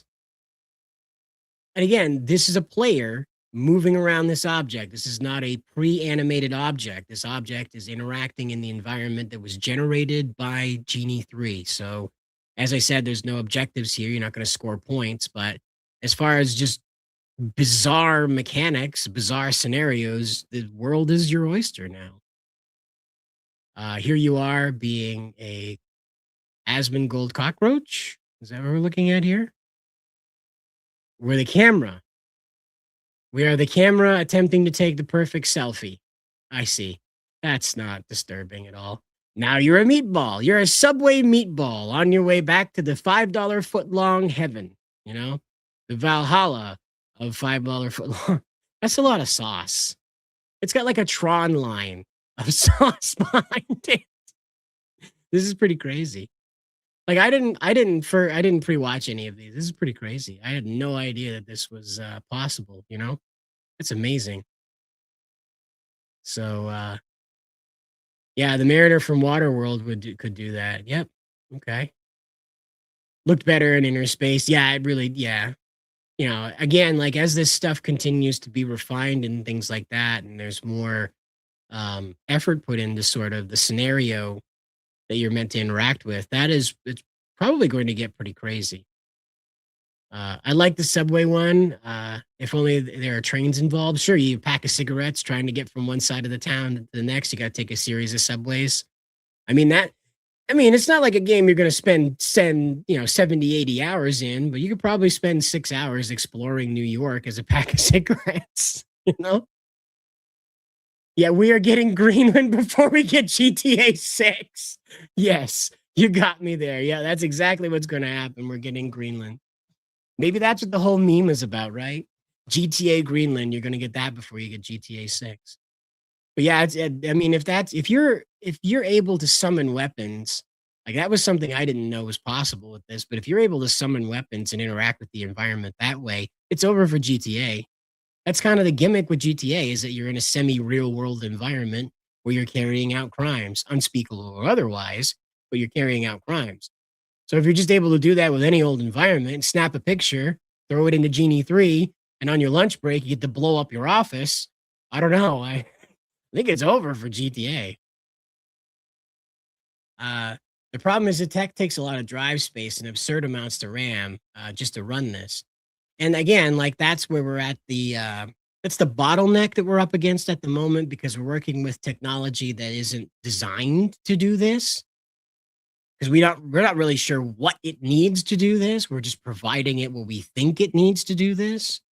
So as time, sort of like how DeepSeek was in a closet where OpenAI needed a warehouse. This is like ChatGPT needed a warehouse. This whole thing is evolving very, very quickly because we're not quite sure what it exactly needs. Right now, it eats a lot of RAM because we're not optimizing what it's outputting. And again, the AI doesn't know to optimize things. That's why it causes this sort of thing. And again, the RAM is more to create the procedurally generated images necessary to create these environments. Whereas later on, we might be able to defer that to cloud processing and not have to worry about that anymore. Elon, in fact, wants to put like data centers up in Greenland, which means they'll be able to run at a higher rate without having the heat sink problem. Well, mostly without the problem. Obviously, in the atmosphere, you're going to have an issue more than you would like on the moon or whatever. But Jacob says Sega will make consoles again before GTA 6 sees the light of day. At this point, they had a fire recently. They got people like, fake ID trying to get access to the building, flying drones to the windows, that sort of thing. It's just nuts. It's just nuts. Yeah, the Dreamcast 2. Absolutely. Like the Switch 2. The Dreamcast 2. Yeah, that'd be great. Maybe we could get Cast Boy, huh? We could get Dream Boy. No, Dream Boy sounds gay. Let's do Cast Boy. Don't do Boy Cast. That's even gayer. That's Epstein-y. Don't do that one. But like the Cast Boy, you get a handheld Dreamcast. Why not? We're handhelding everything else. But that is Genie now. We're aware of that one. And so we'll move over now to what's going on with Netflix and Gundam. Now, I've yet to figure this out. I haven't really been digging that deep into it because I'm not that excited. But apparently Netflix has a second live action movie coming out for Gundam. There was one previously, I think it was back in 2018 that it was announced, or maybe 2020. It's quite a while now as far as movie development goes. Netflix was going to put out a live action Gundam movie in-house, but apparently it seems to be that Netflix will be distributing a live action Gundam adaptation rather than producing it on their own. Noah Centineo will be starring alongside Sydney Sweeney. It's not clear who is going to be the main character out of that duo. There's rumor, of course, that this is going to be a completely original story.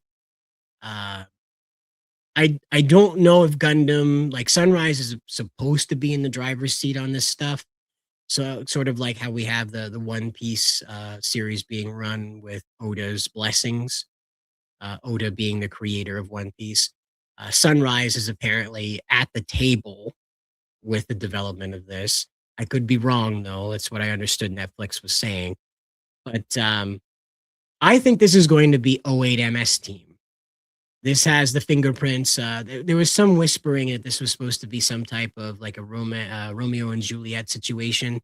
So it's either Stardust Memory or 08 MS Team. And for Americans, I think the 08 MS Team is going to hit a little better than Stardust Memory. Of course, 08 MS Team borrows a lot of visuals from, my guess is the Vietnam War, is what it looks like to me. They borrow a lot from that. Of course, the 08 MS Team tells the story of a ragtag group of misfits that don't initially get along in the beginning, but form a found family throughout the story. And of course, you have the commander. He falls in love with Aina, who is part of Neo Zeon. or just regular Xeon. I think it's just regular Xeon. And they have built a weapon that can just melt whole like swaths of land and things like that. So um, the series is full of that sort of military on the ground grit. The I wouldn't necessarily say the realities of giant robot war, but it really tries to put that experience of jungle warfare and the uncertainty of taking territory into the DNA of how it's executed. And so I think that really works to how Americans like to watch this stuff. The super robot thing attracted people like me, and of course, many, many others. But largely, the American populace didn't really go for the giant robot thing. You obviously, I mean, look around in our media, we didn't end up with giant robots out the wazoo. I think probably the most famous giant robot that comes from America is the Iron Giant. Because of course the Megazord didn't come from America. That was from, Zoo Ranger from Japan. That was their design. I think the Iron Giant is the most well-known American giant robot. I think that's who that is. And of course, as you can tell from the differences in how those stories are executed, Americans have a vastly different relationship with giant robots. And so this wartime sort of scenario where there's a lot of grit and a lot of like real war attitude applied to it. I mean, for whatever reason, this is one of the things that I found charming about 08 MS Team, but also a bit bizarre, is that they had a spike that would deploy from the side of their truck that they would travel on, the command truck or whatever it was, and it would penetrate the ground. And the guy inside the truck that was in charge of listening to stuff, he would listen for footsteps of the giant robots. And I'm like, these things are like, what, 18 meters tall? You're going to hear them coming, buddy. Like, no matter how far out they are, once they're like in the same like zip code as you, you're going to hear these things coming. But that was one of the things that they tried to like real war, the giant robot war thing. And it just right over the top of my head. It was another one too that presented the more not necessarily what drove Xeon to doing what they're doing, but it brought to the head what was driving some of their soldiers. Norris, of course, was a very important character in that story, even though he spent just a maximum of like, I don't know, maybe 10 minutes on screen.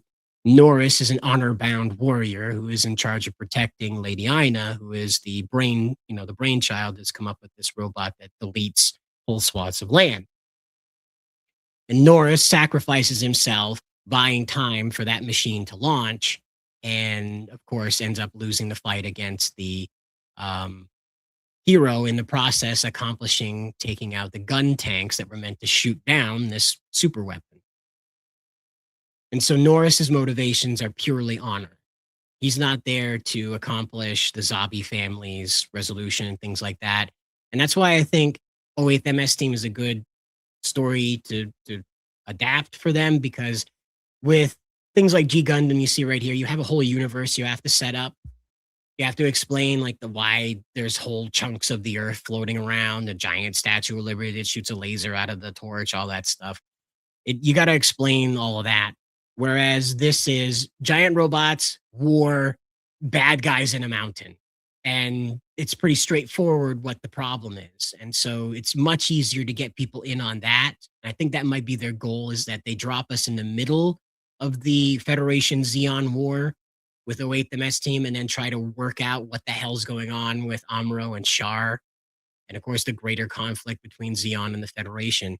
Because for a while there, I was trying to figure out, like, in one movie, how do you explain what the hell is going on between these guys without boring the audience with all the interpersonal drama, the politics, the colonial politics, the Federation's politics, the collapse of the Earth's ecosphere, all of this stuff, the shifting of like where the nations were to where they are now as a result of that sort of ecological collapse, all this kind of stuff. It's huge amount of world building. It just absolutely eats up minutes on screen, half an hour on screen, trying to explain what the hell's going on.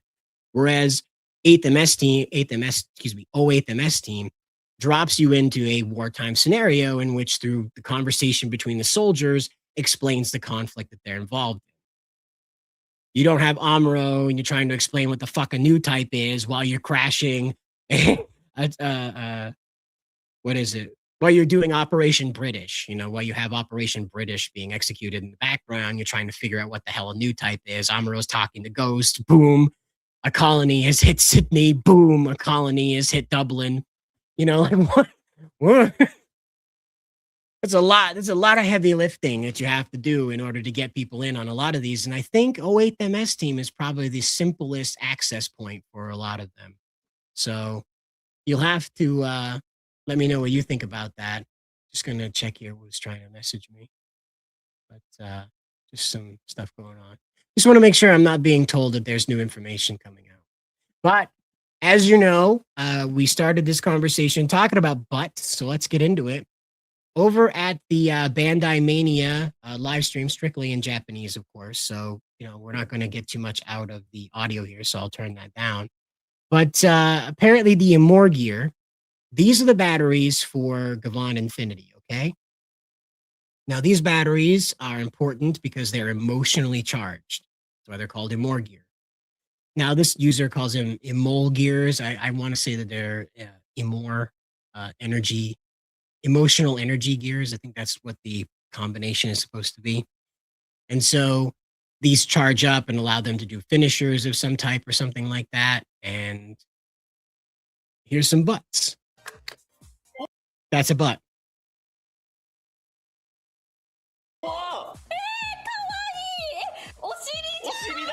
It looks like a stressed butt, by the way.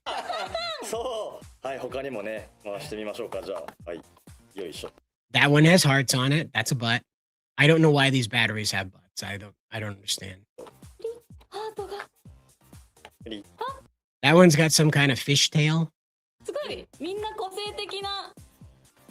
Another one was some kind of fish or lizard or horsetail looking thing. Some kind of pom-pom tail, still butt cheeks there. And another one with a pom-pom butt. I don't know why the butts. I don't know why they're butts. But that's what's going on with Gavan Infinity's toy. So if you're not familiar with that situation, we'll watch the video a little bit more. But that's so again, this was supposed to be a more mature series than Super Sentai, is what we were being told. I'm not really getting that feeling anymore. I thought this was going to be closer to Blue SWAT, but apparently it's going to be a lot closer to maybe Dawn Brothers. Just an absurd amount of in jokes, maybe not as flamboyant as Dawn Brothers, but it is definitely bordering into a bit of the absurd here. I understand why they did this. The butt of the battery, the bottom of the battery. Aha, there are butt cheeks. One side of it is a face, the other side is a set of butt cheeks. I don't know why. But yeah, as you can see, they're set. They're all displayed here together. So somebody found screenshots of these apparently being showcased at some type of commercial that's going to be coming out soon. But as you can see, the butt cheeks are present there as well. I'm sorry, I'm just stunned that we have butt cheeks in Gavan Infinity. Of all the things, like I absolutely did not expect this to be one of the, I don't know, breakout hiccups in the entire thing. And again, if you're wondering if it is butt cheeks or not, ta-da, here's a sticker set. So you have the front ones right here, and this is an angry butt. It's very clearly butt cheeks. There's no other way to explain that. It's very clearly butt cheeks. So these are the sticker sets that are inside of these suckers right here. And of course, the rage one belongs to Gavan. As you can see, he's associated with that. And there's angry butt cheeks. So I guess Gavan Infinity is ass mad. Is that what I'm coming to understand about all this? Is that he's ass mad? We have Train and More saying, Gundam concerns me recently. I watched Witch from Mercury and I didn't like it. From my understanding, Gundam GQX, yeah, that one. GQX, I think is what they call it. But whatever it's called is similar. So they had a lot of Sunrise got a lot of kickback domestically about presenting Suleta and Miriana, I think was her name, the two female protagonists of Witch from Mercury, as a couple. At least giving the impression that they had some type of relationship beyond being very good friends. And so that got a lot of trouble domestically. And so they ended up walking that back in a like not an on-screen way, just sort of an offhand explanation. And, oh no, they're just very good friends and their husbands were busy that day or something like that. And GQX came through as an attempt to try and overwrite what happened with Suleta, in my opinion, because they're almost identical. Red hair, blue eyes, character that has like a crazy attitude, but is also very meek and self-questioning. I forget her name, but the protagonist of GQX is a lot more flamboyant than Suleta, obviously. And so I think that's was a good thing, really. If you're going to have sort of a female protagonist, it's better to have her be sort of flamboyant and over the top, in my opinion, than it is to have sort of a measured female character. Not that there's anything wrong with it. It just seems to be more fun to have a lady that's involved in conflict being a bit of a bruiser, a bit of a brute herself. But Witch from Mercury is one of those ones that they don't. I'm really not sure they even know what to do with it. It's another one where the kit sold better than the anime itself. They run into that problem quite frequently these days. Is that the toy, the Gunpla kit, sells a lot better than the actual anime or story involved with it. So we might be coming to an end of regular Gundam series and just stuff that comes out to service a Gunpla kit release. Like a brief short movie, 2 or 3 episode mini series that introduces a new Gunpla kit, because that seems to be what they're going through. Is that the Aerial Gundam and the GQX Gundam apparently are incredibly good sellers, but people just don't really want anything to do with the story. So who knows? Well, Japan has an issue with English L's and R's. Yeah, exactly. So, we'll have to wait and find out if it's an Emor gear or a mole gear, but I think it's Emor gear, energy emotion gear. But as you can see, those are butt cheeks, and that's a very bizarre toy decision to go with. That's for sure. And again, it's speaking to what's going on with Gavan Infinity, where like the expectations of having a more mature series are kind of going out the window rapidly. We're seeing some decisions being made here where you kind of have to ask yourself, like, what is the point of that? Why did they bring that through? But on the plus side, we do find out that apparently Gavan Bushido and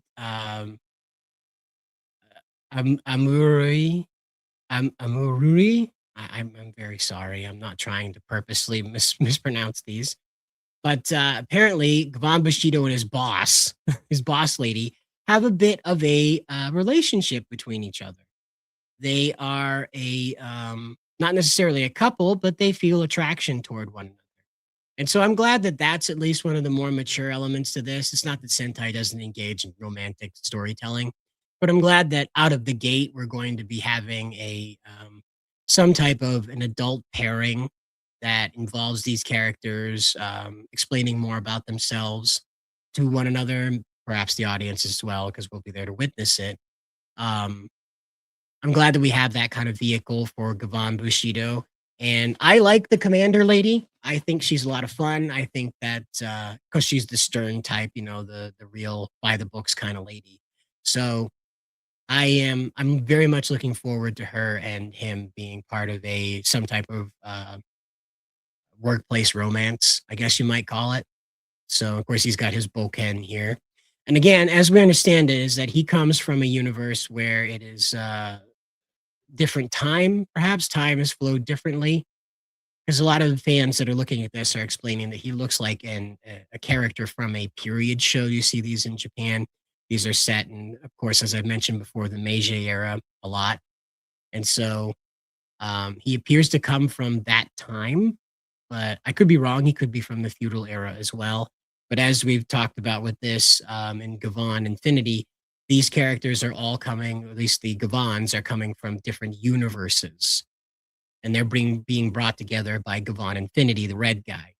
So it's anyone's guess what the true purpose of this relationship is, but I'm glad to see it. I think it's at least one of those markers that this is going to be more mature than Super Sentai. So, and again, it's nothing against Sentai. It's not to say it's for babies or anything like that, because they have some very mature moments involved in Super Sentai. And it's a good thing that there are very childish moments because of the demographic it's aiming to. But it feels like Gavan might be leaning too far into that with the butt cheeks thing. It's a little too much, I think. But again, it could be played up for a laugh. Train Moore says it's like the Zudenichi, Zudenchi, and the Gochizo. These are tiny little modifiers, armor sets, that sort of thing, armor activators. The Gochizo were food items, particularly sweets, that were demon possessed, had some kind of negativity or positivity, some type of spiritual element applied to them, and they were some type of species that were separate from humans but possessed some type of sentience. And this is what Gav was using to transform with and modify his powers with. Of course, the other writers as well in that series. I didn't really care for Gav's design and the suit design, so I didn't get very deep into it. So if I've murdered that explanation, I apologize. It's just to my best knowledge about how the Gochizo work. Again, the armor design just kind of turned me off to the series. If you loved it, I don't hate you. I don't have a problem with you. You're perfectly fine to enjoy that. It just didn't capture me the way that other series had. So I just didn't touch it. It's one of those things. Hibiki Gamer says, Cider, you and Spencer should talk together on your next stream because I have a lot of stuff to talk about. Spencer's usually working on the website when I'm streaming, and I'm usually trying not to die when Spencer's streaming. So maybe we'll get together on some stuff. We've talked about starting up a Minecraft server, so we'll see if that works out, and we'll see if we can start doing that together. I do like the Game Grumps format, so I'll see if I can talk him into doing stuff like that, where we're playing, he's playing a game or I'm playing a game, and we're riding along with each other, making commentary and whatnot. Because I think that makes the act of playing a game a lot more fun. I don't like playing a game solo. It's not that solo gameplay is stupid or anything. I don't give anybody grief over that. You have your own flavor. For me, I like the communal aspect of playing a video game. I liked Halo 2, Halo 3, whichever one allowed you to get in with your friends on, of course, local with all the game controllers. I liked playing that because you were with your friends and you just did crazy stuff. We would go to Beaver Creek or Blood Gulch, one of the other ones, and they'd play Hunt the Deer, and they'd try to hunt me. And the only weapon I had to defend myself was a sniper rifle that I used at close range. Totally defeated the point of the sniper rifle, but that was a game we played. And I enjoyed it because like outrunning all those other dudes who hunting me down with all their different strategies, that was a lot of fun. And then, of course, sneaking up on him and blasting him away with a close range shot from a sniper rifle was so goofy looking. Got like this 5-foot barrel on you, and you're lining up to shoot a guy point blank with it. It's straight out of Looney Tunes. It's crazy. We have XCZS here saying, here in the USA, with OG Power Rangers, the toys were marketed to age 3 and up, and the show was rated 7 years or older for fantasy violence. Always found that to be weird. The moms of America had a hard time with Power Rangers. Even some of the violence that the Power Rangers showed on screen that you and I grew up with, that violence had been heavily edited from what it was. Die Ranger, for instance, a lot of people ask, like, why didn't they adapt Die Ranger? They just brought the robots over. That's pretty silly. Die Ranger was way, way too violent for what the moms of America were going to tolerate. Believe it or not, Zeo Ranger, its footage was not that violent compared to that, and Jetman, its predecessor. Jetman is wildly violent. There was no way that was going to find its way out over here. And so I mean, wildly violent in the sense of children's programming, not like wildly violent in the sense of Grindhouse or things that are like, a woman's leg being chopped off and replaced with a gun. It's not that violent, but it's very violent to try and sell toys around as far as Americans are concerned. That was the big hurdle for Power Rangers in its first few years, was convincing parents that no, this child is not teaching your child. This show is not teaching your child to be some type of super killer. If your children are imitating the violence, you should probably talk to them about that.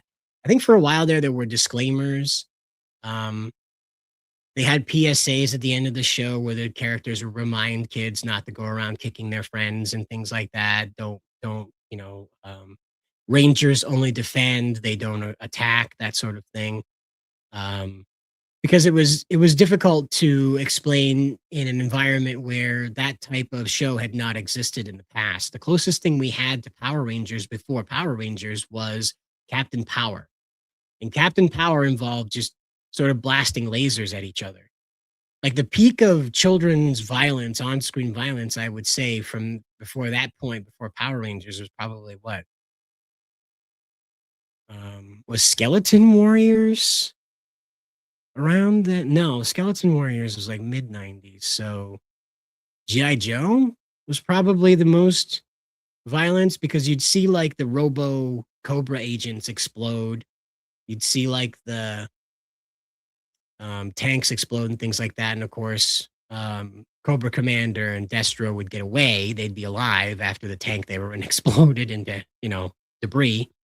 They would be fine. They'd parachute away, that sort of thing. And then, of course, they introduced the Robo Troopers, Cyber Troopers, something like that for the Cobra agents. And those guys would get like shot up and destroyed because they were just basically Terminators and they were robots. And the sensors didn't have a problem with you destroying robots.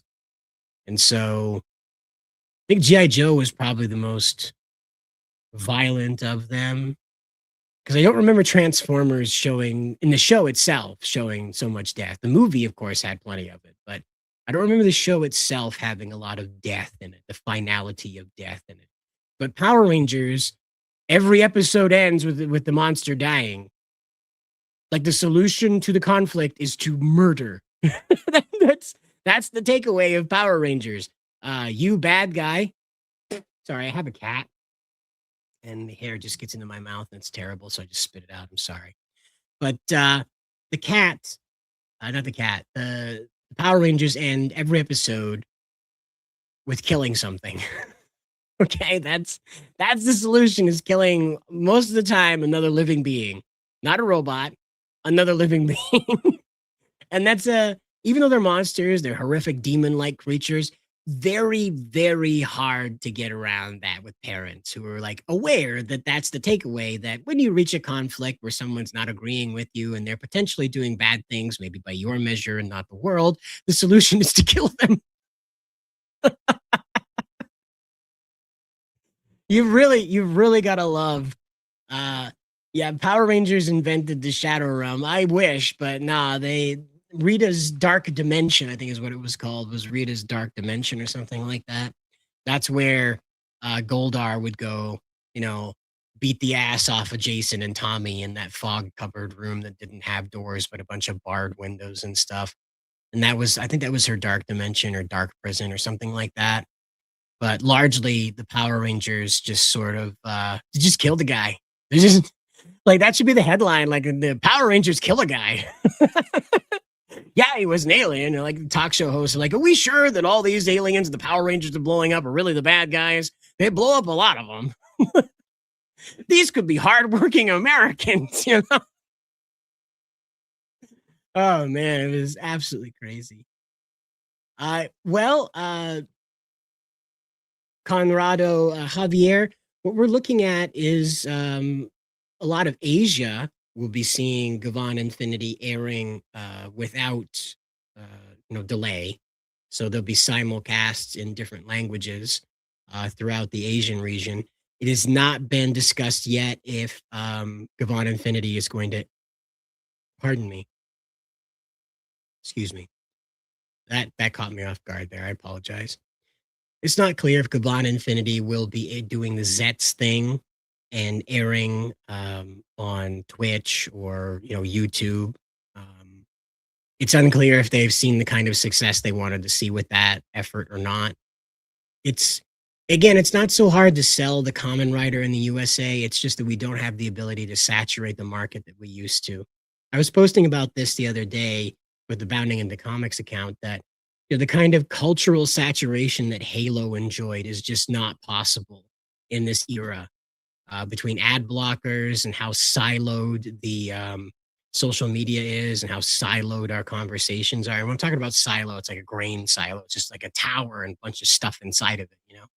And so a lot of this is just complete monoliths of culture now, and they just don't overlap. And so it's very difficult to put like together this kind of ad campaign that had this sort of cultural saturation that Master Chief inside of the Halo universe did during the release of the Halo games. Pikachu obviously maintained a lot of it, but I think that's more over holdover from the time when we could saturate the marketplace with all these characters. And when I talk about market saturation, I mean like you get a Slurpee, you have Mountain Dew that's that flavor. It's labeled with Master Chief. You have, vending machines that have Master Chief on them, buses with Master Chief on the side of them, commercials everywhere, commercial crossovers, all this sort of thing. And that was sort of when we had the television was more dominant in how we received our media. And so you could run commercials on several different channels and reach 10, 15 million people pretty easily.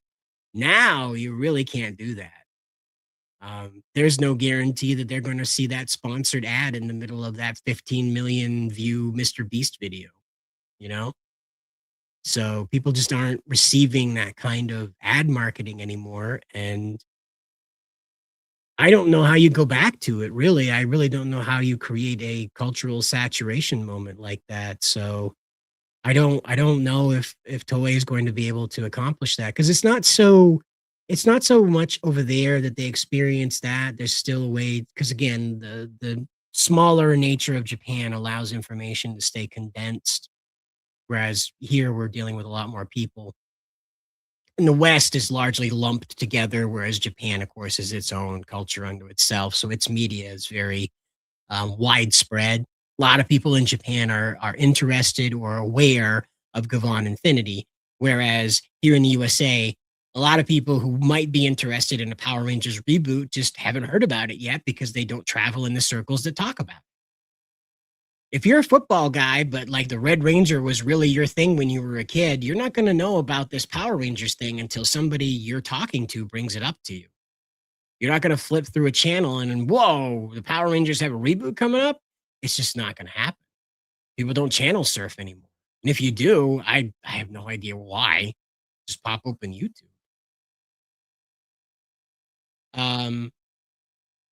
They have Train and More saying in Die Ranger, the White Ranger used Saba to look up girls' skirts. Definitely wouldn't work in the USA. And, that's one of the things that they ended up editing out with the Kiba Ranger. And of course, they refilmed so much of the Kiba Ranger being involved with Zayu 2. So, yeah, they're making a new Highlander. Henry Cavill was shown to be in a church, I think, was the screenshot they showed of him. We have Zetz. I'm sorry. I didn't say that right. I didn't do it on purpose. I'm sorry. But the Butts and the Battery screams cheap potty humor for toddlers. I won't be buying them, but I hope the kids enjoy them. Yeah, it did turn me off to the more gears. I mean, the faces weren't so annoying. They felt more like tiki faces, that sort of thing, the expressive thing. But the butt cheeks are really annoying, especially for something that was being billed as being more mature than Sentai. And God forbid they fart, because then like Gavan's powers are fart powered, and I'm just not prepared for that. Like that's not going to work. I'm just not ready for that. I was interested in Gavan Infinity and then the toy and even the toys, but the ass batteries are really inappropriate, and the whole emotion gimmick doesn't fit the theme of the show. I don't know what Toei is thinking. Well, they were trying to transform Gavan into a Green Lantern, is what this largely feels like. is they were trying to move Gavan into a realm where anybody could be Gavan, and Gavan was a Green Lantern title. Sort of like until Kyle Rayner showed up. I want to say it was Kyle Rayner was the second Green Lantern. Until Kyle Rayner showed up, Hal Jordan was the Green Lantern. And then Kyle showed up and the whole thing cracked open into being a much bigger world than that. And of course, we knew about other Green Lanterns, but the Green Lantern was Hal Jordan, and then Kyle Rayner, of course, John Stewart after him, and Guy Gardner or Guy Fieri, depending on what continuum you like. That's a Food Network show I'd like to see. Diners, drive-ins, and different universes, where Guy Fieri is trying foods in different universes. That would be funny. Train and Moore says, as of now, I plan on skipping Gavan. I need a break, but if it's on YouTube, I might watch it. Sure. A lot of people feel kind of soft about this. They're not really excited about Gavan. I was really on fire about it until these ass batteries, as ZZs had to say there.